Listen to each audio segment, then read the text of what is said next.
اعوذ باللہ من الشیطان الرجیم بسم اللہ الرحمن الرحیم الحمدللہ رب العالمین والعاقبۃ للمتقین والصلاۃ والسلام علی خاتم الانبیاء والمرسلین وآلہ الطیبین الطاہرین۔ السلام علیکم ورحمۃ اللہ وبرکاتہ۔ جی کیسے ہیں خوشبو قرآن کی مہک میں خود کو معطر رکھ کر صبح سے شام کرنے والے ہمارے سب ساتھی؟ دعا ہے کہ رب العزت ہم سب کو اپنے حفظ و امان میں رکھے اور اس پرفتن دور میں ہم خود کو قرآنی عقیدہ کے مطابق ڈھال لیں اور اپنی اولادوں کی تربیت بھی اسی بامراد اور دو جہانوں کی کامیابیاں سمیٹ لینے والے راستے پر رہتے ہوئے کریں۔ ان کو عقیدہ و ایمان کی ہم ایسی بنیاد دے کر دنیا سے جائیں کہ اس بنیاد پر ان کے اعمال خود بخود درست اور رب کو راضی کرنے والے ادا ہوں اور ہمیں اس تربیت اور محنت کا صلہ صدقہ جاریہ کی صورت میں ملتا رہے، آمین ثم آمین۔ پچھلی گفتگو کے اختتام میں ہم نے قرآن کے خلاف عقیدہ رکھنے والوں اور نبی صلی اللہ علیہ وسلم اور آل نبی صلی اللہ علیہ وسلم کی مودت اور عقیدت کا جذبہ نہ رکھنے والوں کے بارے میں جانا اور عرب کے ماحول کو بھی سمجھا اور نبی کریم صلی اللہ علیہ وسلم کی صحبت عالیہ میں بیٹھنے والوں کی روش اور عادت کو بھی سمجھا، اور ہم نے یہ بھی جانا کہ یہ عدم احترام اور عدم توسل اور عدم شفاعت اور عدم آثار کے قائل یہ گروہ جو ہے یہ مذہب کو اپنی دنیاوی فائدے کے لیے استعمال کرتا آیا ہے، آج سے نہیں ہے، یہ نبی صلی اللہ علیہ وسلم کی حیات طیبہ میں ہی یہ ہوتا رہا ہے کہ عدم احترام اگر وہ ان کا شیوا نہ ہوتا تو پھر وہ نبی پاک صلی اللہ علیہ وسلم کے پردہ فرمانے کے بعد نبی پاک صلی اللہ علیہ وسلم کی آل کا بھی احترام کرتے، اور اگر وہ نبی پاک صلی اللہ علیہ وسلم کا پورا احترام کرتے تو قرآن ان کو احترام کرنے کے سبق نہ دیتا، ان کو ڈانٹتا نہ بے احترامی کرنے پر۔ اسی طرح سے اللہ کریم نے ارشاد فرمایا ہے کہ جو احترام میرے حکم پر کیا جائے، میرے چنے ہوں کا کیا جائے، وہ واجب بھی ہے اور پسندیدہ بھی ہے۔ جیسے کعبۃ اللہ ہے، بیت اللہ کہلاتا ہے، حالانکہ وہ اللہ نہیں ہے مگر کعبہ کا احترام واجب ہے۔ رمضان اللہ کا مہینہ ہے، رمضان کا احترام واجب ہے۔ قرآن اللہ کی کتاب ہے، قرآن کا احترام واجب ہے۔ حجر اسود اور سعی کے لیے 2 پہاڑ صفا و مروہ، ان کا احترام واجب ہے۔ قربانی کا جانور سب اللہ کی نشانیاں ہیں، ان سب کا احترام لازم اور واجب ہے۔ معلوم ہوا وہ چیز جو اللہ کی وجہ سے محترم ہے اس کا احترام پسندیدہ بھی ہے اور واجب بھی ہے، اور جو چیز اللہ کے مقابلے میں لائی جائے گی نعوذ باللہ احترام کے لیے، اس کا احترام حرام ہے۔ یہی بات دلیل ہے کہ محمد رسول اللہ صلی اللہ علیہ وسلم کا احترام اس لیے ہے کہ وہ رسول اللہ ہیں، اللہ اکبر۔ کعبۃ اللہ، کتاب اللہ اور شاعر اللہ کا احترام اگر ہے تو پھر مولا علی علیہ السلام کا احترام بھی اس لیے کہ وہ علی ولی اللہ ہیں، اللہ اکبر۔ مولا علی جو ہیں وہ اللہ کے ولی ہیں۔ کعبے کا غلاف، قرآن پاک کا غلاف قابل احترام کعبے اور قرآن کی وجہ سے ہیں۔ ناقۃ اللہ، اللہ کی اونٹنی، اس کا احترام بھی اللہ کریم نے اس وقت کی امت پر واجب فرمایا۔ یہ سلسلہ احترام ہے اور قرآن اس کا حکم دیتا ہے اور فرماتا ہے وَمَن يُعَظِّمْ شَعَائِرَ اللہِ فَإِنَّهَا مِن تَقْوَى الْقُلُوبِ، جو اللہ کی شاعر کی نشانیوں کی تعظیم کرتا ہے بس اس کا ہی دل تقوی والا ہوتا ہے۔ اور اس طبقے کا، اس بدعقیدہ گروہ کا دوسرا حربہ جو ہے وہ عدم توسل ہے کہ اللہ کے ہوتے ہوئے کسی کی کوئی ضرورت نہیں۔ اللہ کریم نے دین جب بغیر وسیلے کے نہیں بھیجا، ہم عمل بغیر وسیلے کے عقیدہ کو لے کر کریں تو یہ بات سمجھ آنے والی نہیں ہے۔ وسیلہ کا حکم بھی قرآن پاک میں آیا کہ وَابْتَغُوا إِلَيْهِ الْوَسِيلَةَ، اللہ کی طرف جانے کا وسیلہ تلاش کرو۔ ہر کام اور ہر واقعہ اللہ کے حکم کے مطابق ہوتا ہے تو ظالم و مظلوم، حق اور باطل اختیار کرنے کا، حق دینے کا کیا مطلب رہ جاتا ہے؟ اللہ کریم بندوں پر اتمام حجت کرتا ہے کہ کون حق راستہ اپنا کر میرے پاس آتا ہے اور کون میری محبت چھوڑ کر دنیا کی حرص و ہوس میں مبتلا ہو کر زندگی جی کر آتا ہے۔ اور پھر اس گروہ کا تیسرا حربہ جو ہے وہ شفاعت کی نفی کا ہے کہ ان کے عقیدہ میں کوئی ہستی ایسی ہے ہی نہیں کہ جو امت کو بخشوا سکے، شفاعت کا اختیار رکھتی ہو، اس لیے شفاعت کے عقیدے کا انکار ہی کر دیتے ہیں کہ ان کے پاس اس حیثیت کا حامل کوئی بھی نہیں ہے، کہ یہ فقط اور فقط خاندان تطہیر کے پاس یہ اعزاز حاصل ہے کہ وہ جس طرف نگاہ اٹھائیں گے، جس طرف اشارہ کریں گے، میرا رب بخشتا چلا جائے گا۔ اور اس گروہ کا چوتھا حربہ جو ہے وہ عدم آثار ہے، یعنی کہ نشانیوں کو مٹا دو۔ جتنی نشانیاں نبی پاک صلی اللہ علیہ وسلم سے وابستہ ہیں، ان کے اہل بیت علیہم السلام سے وابستہ ہیں، ان کو مٹا دو۔ آپ سورہ یوسف کی تفسیر میں بھی آپ نے پڑھا ہوگا اور جانا ہوگا کہ جب یوسف علیہ السلام کے بھائی یوسف علیہ السلام کے پاس آتے ہیں اور وہ انہیں کھانا کھلاتے ہیں، تو جس کمرے میں انہیں کھانا کھلایا جاتا ہے اس کمرے میں ان تمام حالات و واقعات کی تصویریں بنا کر حضرت یوسف علیہ السلام نے لٹکا دی، یعنی کنواں اور پھر کنویں بھیڑیا اور پھر کنویں میں ایک گرتا ہوا ایک بچہ اور پھر اسی طرح سے کنویں سے نکلتا ہوا ایک لڑکا، تمام تر شبیہیں بنا کر انہوں نے پورے کمرے کی دیواروں پر لگا دیں تاکہ جب بھائی دیکھیں تو انہیں اپنا کیا ہوا سارا عمل یاد آ جائے۔ پتہ چلا کہ آثار اور شبیہ جو ہے مجرم کو اس کا جرم یاد دلانے کے لیے ہوتی ہے، اسی لیے تو لوگ ان کے خلاف ہیں۔ ہر شبیہ ایک سوال اٹھاتی ہے اور پچھلی نسل کو اگلی نسل کے سوالوں کا جواب دینا پڑتا ہے کہ یہ شبیہ کیوں بنائی گئی ہے۔ جیسے تمام مسجدوں کا ڈیزائن ایک جیسا نہیں ہوتا، ایران، ترکی، ہندوستانی، عراقی مسجدوں کی تعمیر میں فرق ہوتا ہے، مگر مسجد کسی کی بھی ڈیزائن کی بنی ہو، نام ایک ہی کامن ہوتا ہے کہ مسجد ہے۔ مذہب ایک ہے، اللہ اکبر سب مسجدوں میں ایک جیسا ہے۔ اسی طرح جہاں جہاں بھی نبی پاک صلی اللہ علیہ وسلم اور ان کے اہل بیت علیہم السلام کے آثار کو یاد کیا جاتا ہے، وہاں جو ہے ایک چیز کامن ہے اور وہ ہے یا حسین، سلام یا حسین، سلام یا حسین۔ اسلام میں آثار ہیں، قرآن میں تابوت سکینہ کا ذکر ہمیں ملتا ہے، نقل بنانے کی بھی شرعی حیثیت ہے۔ جب رسول اللہ صلی اللہ علیہ وسلم نے مکہ سے ہجرت فرمائی تو اللہ کریم نے نبی پاک صلی اللہ علیہ وسلم کو ارشاد فرمایا کہ بیت اللہ کی نقل میں مسجد نبوی بناؤ، مسجد نبوی بنانے کا حکم دیا۔ اسی طرح سے روضہ حسین علیہ السلام ہے، لیکن جیسے جہاں جہاں مسلمان گئے نقل مسجد حرام بناتے گئے اور مسجدیں بناتے گئے، اسی طرح سے جہاں جہاں مولا حسین علیہ السلام اور اہل بیت علیہ السلام کے چاہنے والے گئے نقل روضہ حسین علیہ السلام بناتے چلے گئے، جسے ہم تعزیہ کہتے ہیں۔ اور مولا علی اور جناب سیدہ سلام اللہ علیہ کی بارگاہ میں ظلم کیے گئوں پر رو رو کر جو ہے وہ تعزیت کی جاتی ہے، اس کے لیے امام بارگاہ بنا دی گئی۔ اللہ اکبر۔ اور ہمیں یہ سمجھ لینا چاہیے کہ نبی پاک صلی اللہ علیہ وسلم اور ان کے اہل بیت کی دشمنی کی وجوہات کیا ہیں۔ آئیں ہم قرآن سے ہی پوچھتے ہیں کہ اتنی بڑی ہستیاں کیوں اس طرح سے معاشرے کے ظلم کا شکار ہوئیں۔ رب ارشاد فرماتا ہے قرآن میں اِنَّا نَحْنُ نَزَّلْنَا الذِّکْرَ وَإِنَّا لَهُ لَحَافِظُونَ، اور دوسری جگہ فرماتا ہے سورہ طلاق میں قد انزل اللہ علیکم ذکراً رسولا۔ اللہ اکبر۔ پہلے فرماتا ہے میں نے ہی ذکر نازل کیا ہے اور میں ہی اس کی حفاظت کروں گا، اور دوسری آیت میں ارشاد فرماتا ہے اللہ وہ ہے جس نے تمہاری جانب رسول کو ذکر بنا کر بھیجا ہے۔ اللہ اکبر۔ پتہ چلا قرآن دو ذکروں کا بیان کر رہا ہے، دو ذکر جو ہیں دونوں اللہ کریم نے خود نازل کیے اور خود ہی ان کا محافظ بھی ہے۔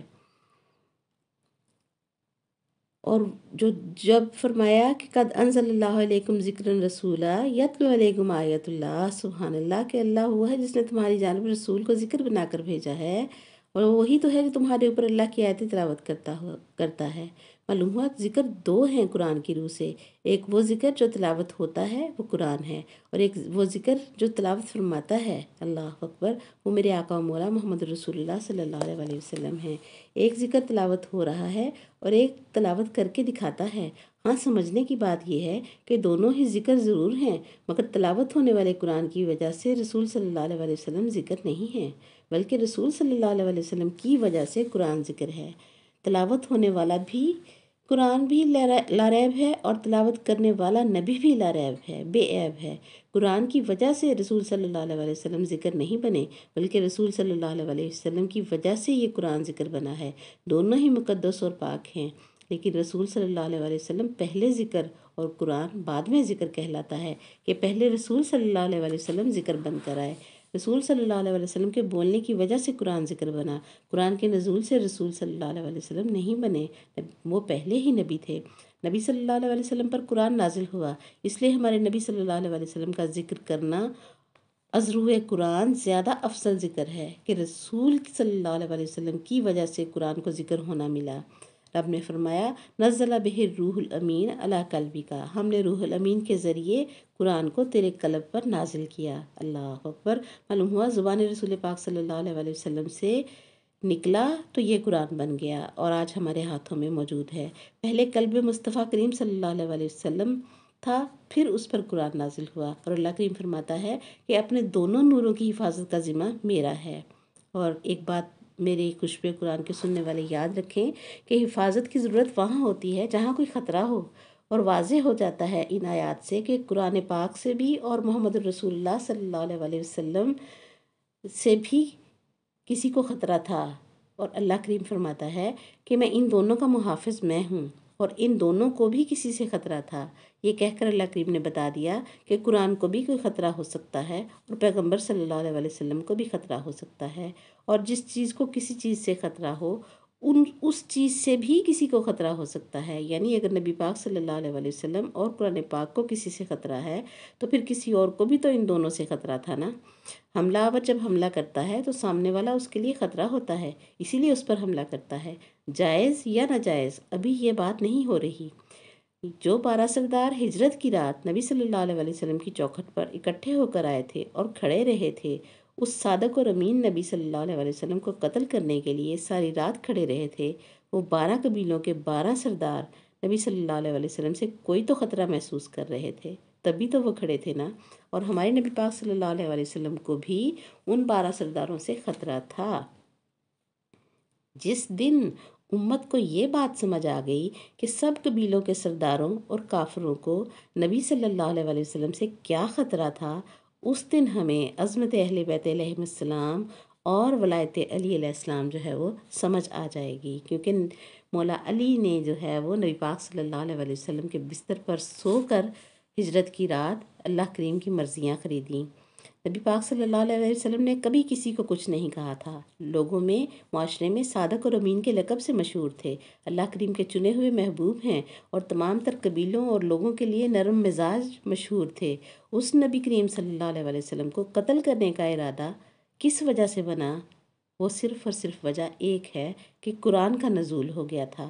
سرکار دو عالم صلی اللہ علیہ وسلم کی اپنی ذاتی دشمنی کسی سے بھی نہیں تھی، اس گھر کی صداقت، اس گھر کی عظمت پورے معاشرے پر عیاں تھی۔ بی بی خدیجہ الکبریٰ سلام اللہ علیہا جیسی بیوی کا ساتھ تھا۔ غار حرا میں بلندیاں چڑھ کر کھانا دے کر آنے والی بی بی خدیجہ الکبریٰ سلام اللہ علیہا کو اللہ کریم نے وحی کے ذریعے سلام بھیجا۔ اس طرح کے گھر سے کسی کو کیا خطرہ ہو سکتا تھا؟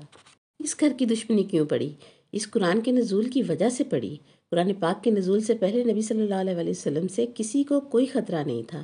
غریبوں مسافروں کے لیے اس گھر کے دروازے سدا کھلے رہتے۔ لوگوں نے نبی پاک صلی اللہ علیہ وسلم پر اوجڑی پھینکی، پتھر مارے، بدر، احد اور خندق جیسی جنگیں بھی لڑیں، اور نبی صلی اللہ علیہ وسلم کے قتل کا پروگرام بنایا اور ہجرت پر مجبور کر دیا۔ اور پھر نبی صلی اللہ علیہ وسلم کے پردہ فرمانے کے بعد جنگ صفین، نہروان، کربلا تک کی تمام جنگیں، ان سب کی وجہ نزول قرآن ہے۔ یہ قرآن ایسی کتاب ہے جو انسان کے لیے قانون بن کر آیا ہے۔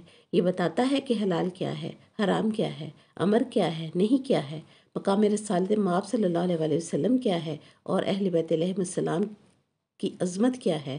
یہ مردوں کے 40ویں پر پڑھنے کے لیے نہیں آیا، یہ گاڑی میں رکھنے کے لیے نہیں آیا، یہ قبروں پر تلاوت کرنے کے لیے نہیں آیا۔ اللہ اکبر! اگر صرف ان کاموں کے لیے قرآن آیا ہوتا، گھروں میں غلاف چڑھا کر لپیٹ کر رکھنے کے لیے آیا ہوتا، تو پھر تو کوئی بھی دشمنی نہ ہوتی۔ قرآن کو جب نبی صلی اللہ علیہ وسلم نے امر اور نہی کے طور پر بیان کرنا شروع کیا اور بتانا شروع کیا کہ یہاں جانا ہے اور یہاں سے رکنا ہے، تو دشمنی شروع ہو گئی۔ جب نبی صلی اللہ علیہ وسلم نے انسانیت کی حدیں بیان کی تو دشمنی شروع ہوئی کہ رب کریم نے ارشاد فرمایا وما آتاکم الرسول فخذوہ وما انہاکم عنہ فانتہوا۔ سبحان اللہ، نبی صلی اللہ علیہ وسلم نے سرخ بتی جلا کر بتا دیا کہ یہاں رکنا ہے، یہاں رک جاؤ، یہاں حد ہے، حد سے دور رہو، قریب بھی نہ جاؤ۔ رسول پاک صلی اللہ علیہ وسلم کے فرمان پر عمل کرنے کا حکم اور روکنے کی جگہ سے رکنے کا حکم اللہ کریم نے دے دیا۔ اب میرے نبی صلی اللہ علیہ وسلم نے فرمایا بت 360 بت خدا نہیں ہیں بلکہ اللہ ایک ہے۔ لوگوں نے کہا یہ بیٹے دیتے ہیں، بارش برساتے ہیں، رزق دیتے ہیں۔ نبی صلی اللہ علیہ وسلم نے فرمایا یہ کچھ بھی اختیار نہیں رکھتے، سارا اختیار اللہ کے پاس ہے۔ اللہ ایک ہے، اس کے اختیار میں میرے جیسا محمد صلی اللہ علیہ وسلم ہے۔ تم مجھے صادق اور امین مانتے ہو تو مجھے صادق اور امین ماننے والوں سنو، جس کی میں عبادت کرتا ہوں تو تم سمجھ لو کہ وہ اللہ کیسا ہوگا۔ اگر تم کو پورے مکے میں میرے جیسا ایک بھی نہیں ملتا تو پھر میرے رب کی طرح تمہارے یہ بت کیسے ہو سکتے ہیں؟ عرب کے لوگ چالاک بہت تھے، انہوں نے سمجھ لیا تھا کہ اگر یہ بات مان لی کہ اللہ ایک ہے، اگر اس بات کو ہم نے تسلیم کر لیا تو پھر اس نبی کی ہر بات ماننا پڑے گی۔ 40 سالہ ساتھ میں ان کو یہ بات معلوم ہو گئی تھی کہ یہ کون کون سے کام نہیں کرتے۔ انہیں معلوم ہو گیا تھا کہ جو کام یہ نہیں کرتا رہا یہ ہمیں ہر اس کام سے روکے گا اور ہمیں رکنا پڑے گا۔ اس نے کبھی شراب نہیں پی، اس نے کبھی بتوں کی پوجا نہیں کی، ہم نے چوریاں کی، یہ امین ہے۔ یہ کسی بھی میلے میں اس کو ہم نے اوٹ پٹانگ حرکتیں کرتے ہوئے نہیں دیکھا۔ جتنی اس قسم کی عادتیں ہیں ہماری عادتیں ہیں، اور اگر ہم نے محمد صلی اللہ علیہ وسلم کی بات مان لی تو یہ ہماری ساری عادتیں چھڑوائے گا۔ اور یاد رکھیں نبی صلی اللہ علیہ وسلم کی عادتوں کا نام ہی دین ہے۔ نبی صلی اللہ علیہ وسلم نے فرمایا وَلَا تَنْكِحُوا مَا نَكَحَ آبَاؤُكُم مِّنَ النِّسَاءِ، جن عورتوں سے تمہارے باپ نکاح کر چکے ہوں تم ان سے نکاح نہیں کر سکتے۔ اگر باپ مر بھی جائے پھر بھی نہیں کر سکتے۔ تو وہ لوگ بولے ہم تو یہ کر لیتے تھے۔ نبی صلی اللہ علیہ وسلم نے فرمایا اب نہیں ہوگا کہ باپ کی بیوی ماں ہوتی ہے اور باپ کے مرنے کے بعد اس سے نکاح نہیں ہو سکتا۔ وہ لوگ سالی کے ساتھ نکاح کر لیتے تھے۔ اللہ کریم نے فرمایا وَأَن تَجْمَعُوا بَيْنَ الْأُخْتَيْنِ إِلَّا مَا قَدْ سَلَفَ، جو گزر گیا وہ گزر گیا، اب ایک مرد دو بہنوں سے شادی نہیں کر سکتا۔ اللہ اکبر۔ انہوں نے کہا ہم تو ایسا کرتے تھے۔ نبی پاک نے ارشاد فرمایا اب ایسا نہیں ہوگا۔ پھر قرآن نے کہا لا تقربوا الزنا، زنا کرنے والوں اب نہیں کرنا۔ پھر فرمایا شراب پینے والوں اب نہیں پینی۔ پھر نبی پاک نے اعلان کیا کہ بیٹی کو زندہ گاڑنے والوں اب اس طرح کا عمل نہیں کرنا، اب بیٹیوں سے محبت کرنی ہے، ان کا احترام کرنا ہے۔ پھر فرمایا اکڑ کر چلنے والوں اب زمین پر اکڑ کر نہیں چلنا، اے کم تولنے والوں اب کم نہیں تولنا، اور کم ناپنے والوں اب کم ناپ کر نہیں دینا۔ اللہ اکبر۔ یہاں تک کہ بیوی کو ماں کہہ کر طلاق دینے والے سن لو اب ایسا نہیں ہوگا، اس کے لیے جو ہے وہ فدیہ مقرر کر دیا گیا ہے۔ یتیم کا مال کھانے والوں اب تم یتیموں کا مال نہیں کھا سکتے۔ اب جو یہ سارے کام کرتے تھے وہ تو یہی کہیں گے نا کہ اب ہم کچھ بھی نہیں کر سکتے۔ معلوم ہوا نبی صلی اللہ علیہ وسلم کی بعثت کے ساتھ بڑوں کا کچھ بھی نہیں بچا، کیونکہ یہ اعلان کوئی عام آدمی نہیں کر رہا تھا۔ قانون کے نفاذ کا اعلان اللہ کریم کا کریم نبی کر رہا تھا، اور مکے کے سردار ڈر گئے تھے اور وہ جان گئے تھے کہ جو یہ فرما رہے ہیں ہو جائے گا، لہٰذا سب نے مل کر مخالفت کی۔ یہودی، عیسائی، مشرک، کافر چاروں گروہ سکیم بناتے اور مل کر قرآن کے احکامات اور قوانین کی تکلیف میں نبی صلی اللہ علیہ وسلم کے دشمن ہوتے چلے گئے، جبکہ اللہ کریم نے خود ہی حفاظت کا ذمہ لیا ہے۔ تکلیف قرآنی احکامات کی تھی اور دشمنی رسول پاک صلی اللہ علیہ وسلم اور ان کی آل پاک سے شروع ہو گئی۔ اور اِنَّا نَحْنُ نَزَّلْنَا الذِّکْرَ وَإِنَّا لَهُ لَحَافِظُونَ کا اعلان تو اللہ کریم نے کیا ہے، اور اللہ کریم نہ تو گلی میں آ کر پتھر مارنے والوں سے لڑا اور نہ ہی شب ہجرت نبی صلی اللہ علیہ وسلم کی چارپائی پر سویا، نہ ہی اللہ کریم کسی بھی دشمن کے سامنا کرنے کے وقت خود آیا، نہ کسی جنگ میں کسی نے اللہ کو دیکھا، نہ شب ہجرت دیکھا، نہ شب ابی طالب میں دیکھا۔ اگر کسی نے دیکھا ہے تو ابو طالب علیہ السلام کو دیکھا ہے یا پھر ابو طالب علیہ السلام کے بیٹوں کو دیکھا ہے، اور فرما یہ رہا ہے کہ میں خود حفاظت کروں گا۔ اس کا مطلب یہ نہیں کہ وہ اللہ تھے، بلکہ یاد رکھیں اللہ کریم نے جن سے اپنا کام لیا وہ ابو طالب علیہ السلام اور اولاد ابو طالب علیہ السلام ہیں، ان سے کام لیا اور حفاظت اپنی بتائی، حفاظت قرآن اور حفاظت رسول پاک صلی اللہ علیہ علیہ وسلم اولاد ابو طالب علیہ السلام سے اللہ کریم نے کروائی۔ جنگ بدر میں نبی کریم صلی اللہ علیہ وسلم کے 3 سردار جنگ کے لیے گئے۔ ایک نبی کے چچا تھے اور 2 چچا زاد بھائی تھے۔ ایک چچا زاد شہید ہو گئے، دوسرے چچا زاد حضرت علی واپس آ گئے اور حضرت حمزہ نبی صلی اللہ علیہ وسلم کے چچا بھی واپس آ گئے۔ عبید اللہ ابن حارث وہ چچا زاد تھے جو شہید ہونے کے قریب تھے کہ حضرت علی اس کے قاتل کا سر کاٹ کر ان کو نبی پاک کے پاس لے آئے۔ نبی صلی اللہ علیہ وسلم نے عبید اللہ رضی اللہ تعالیٰ عنہ سے پوچھا کیسے ہو؟ آخری سانسیں چل رہی تھیں تو عرض کی مولا آپ ٹھیک ہیں؟ نبی صلی اللہ علیہ وسلم نے فرمایا ہاں میں ٹھیک ہوں۔ اس وقت عالم نزع میں اس صحابی نے کہا کہ کاش آج ابو طالب علیہ السلام زندہ ہوتے، تو نبی صلی اللہ علیہ وسلم نے فرمایا اس عالم میں تمہیں میرے چچا کی یاد کیسے آئی؟ تو آخری سانس میں بتایا کہ یا محمد صلی اللہ علیہ وسلم تیری عزت کی قسم مجھ سے ابو طالب علیہ السلام نے وعدہ لیا تھا کہ میں اس دن تم سے راضی ہو جاؤں گا جس تم محمد صلی اللہ علیہ وسلم کے گرد لڑتے ہوئے شہید ہو جاؤ گے۔ معلوم ہوا ابو طالب علیہ السلام کی وصیت کا نام شہادت ہے۔ اب ان 4 قسم کے دشمنوں نے نبی صلی اللہ علیہ وسلم سے ٹکرا کر مقابلہ کر کے دیکھ لیا، مباہلہ کر کے بھی دیکھ لیا۔ یہودیوں نے جنگیں لڑیں، عیسائیوں نے مناظرہ کیا، مباہلہ کیا، مشرکین مکہ نے آپس میں صلاح کر کے قتل کا منصوبہ بنا کر دیکھ لیا، اور کافروں نے جنگیں لڑ کر دیکھ لیا۔ نہ قانون کا کچھ بگڑا، نہ صاحب قانون کا کچھ بگاڑ سکے، نہ اللہ کی کتاب میں بگاڑ پیدا کر سکے، اور نہ ہی نبی صلی اللہ علیہ وسلم کا کچھ بگاڑ سکے۔ لہٰذا ان 4 قسم کے لوگوں نے اپنے اپنے بندے اسلام میں داخل کیے اور کہا کہ کلمہ پڑھ لو۔ یہودی، عیسائی، مشرک و کافر، ان میں سے جن لوگوں نے دل سے قرآن اور نبی صلی اللہ علیہ وسلم کی دشمنی رکھ کر زبان سے کلمہ پڑھا، ان کو قرآن نے منافق کہا ہے۔ یہ منافق دھیان رکھتے تھے کہ اس سارے معاملے کو کیسے ختم کرنا ہے۔ یہ اسلام قبول کرنے نہیں آئے تھے بلکہ اس مسلمانوں کے اندر گھس کر نقصان پہنچانے آئے تھے، جبکہ اللہ کریم نے حفاظت کا ذمہ لیا ہے۔ اب نبی کریم صلی اللہ علیہ وسلم نے جب حج کیا، پہلا اور آخری حج ادا فرمایا، تو ان کے ساتھ کافر، مشرک، یہودی اور عیسائی نہیں آئے ہوئے تھے بلکہ ان کے داخل کیے ہوئے بندے آئے ہوئے تھے جنہیں قرآن نے کہا ہے کہ یہ مومن نہیں ہیں، منافق ہیں، وہ ساتھ آئے ہوئے تھے۔ کافر، مشرک، یہودی، عیسائی تو حرم میں داخل نہیں ہو سکتے، ان کے چھوڑے ہوئے ان بندے نبی صلی اللہ علیہ وسلم کے ساتھ حج کرنے کے لیے گئے تھے، اور نبی صلی اللہ علیہ وسلم نے حج کے راستے میں جتنے پڑاؤ ڈالے، خطبہ دیا، ان خطبوں سے ثابت ہو رہا تھا کہ اب نبی صلی اللہ علیہ وسلم کے دنیا سے منتقل ہونے کا وقت قریب ہے۔ آج کے لیے اتنا ہی۔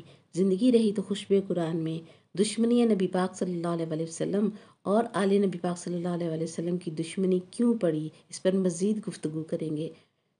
آخر دعوانا الحمدللہ رب العالمین۔ سبحانک اللہم و بحمدک ونشہد ان لا الہ الا انت نستغفرک ونتوب الیک۔ السلام علیکم ورحمۃ اللہ وبرکاتہ۔